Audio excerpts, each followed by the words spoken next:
Hi అండి, నమస్తే. ఈరోజు వీడియోలో మనం కళ్యాణ రసం నేర్చుకుందామండి. ఇది తమిళనాడు స్పెషల్ రెసిపీ అనమాట. మన భాషలో చెప్పాలంటే మిరియాలతో చేస్తే పప్పుచారు సూపర్ టేస్టీగా ఉంటుంది.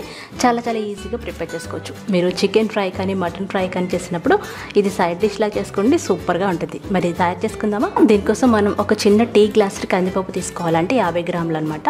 దీన్ని శుభ్రంగా కడుక్కోవాలి. కడుక్కున్న తర్వాత ఏ కప్తో తీసుకున్నామో అదే కప్పుతో 4 గ్లాసులు నీళ్లు పోసుకోవాలి. అందులో 1/2 టీ స్పూన్ పసుపు వేసుకోవాలి. మూత పెట్టేసి 4 విజిల్స్ వరకు మీడియం ఫ్లేమ్లో ఉడికించుకోవాలి.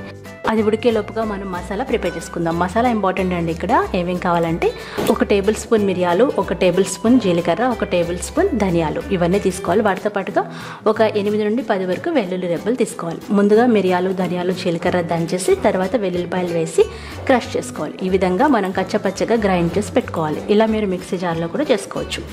ఇప్పుడు మనం ఒక పెద్ద నిమ్మకాయ సైజ్ అంతా చింతపండు, దాదాపు 50 గ్రాములు ఉంటుంది, ఒక 100 ml వరకు నీళ్లు వేసి నానబెట్టుకొని గుజ్జు తీసి పక్కన పెట్టుకోవాలి. ఇది చింతపండు రసం అనమాట.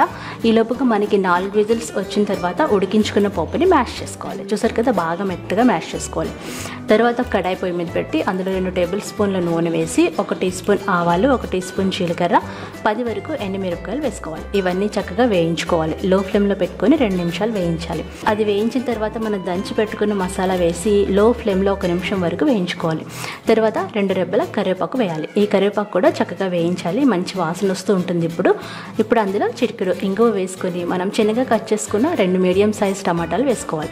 టమాటాలు వేసుకొని ఇవి మెత్తబడేంత వరకు మీడియం ఫ్లేమ్లో ఉడికించుకోవాలి. ఆ ఉడుకుతూ ఉండగానే 1/2 టీ స్పూన్ పసుపు వేయాలి.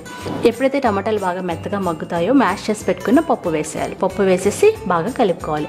ఇప్పుడు అందులో మనం ఇందాక తీసి పెట్టుకున్న చింతపండు గుజ్జు వేసేయండి. అలాగే 1 లీటర్ వరకు నీళ్లు పోసుకోండి. ఈ కళ్యాణ రసంలో పచ్చిమిరపకాయలు కూడా వేస్తే చాలా బాగుంటాయండి. పచ్చిమిరపకాయలు, 2 రెబ్బల కరివేపాకు డైరెక్ట్గా వేసేసి ఒక 10 నిమిషాలు మరిగించుకోవాలి. మరుగుతూ ఉండగానే తగినంత ఉప్పు వేసుకోవాలి. అలాగే ఆఖరిగా 2 టీ స్పూన్ల వరకు బెల్లం వేసుకోండి. చాలా చాలా టేస్టీగా ఉంటుందండి. దీన్ని మనం 10 నిమిషాల వరకు మరిగించుకోవాలి. అంతేనండి, ఎంతో సూపర్ టేస్టీగా ఉండే కళ్యాణ రసం రెడీ అయిపోయింది. స్పైసీగా చాలా బాగుంటుంది అనమాట. తింటూ ఉంటే ఇది డైరెక్ట్గా అన్నంలోకి తినేయచ్చు, లేదంటే మనం ఫ్రై రెసిపీస్ చేసుకున్నప్పుడు కాంబినేషన్గా చేసుకోవచ్చు. ఈ రెసిపీ మీరు తప్పకుండా ట్రై చేసి ఫీడ్బ్యాక్ పంపించండి. బాయ్.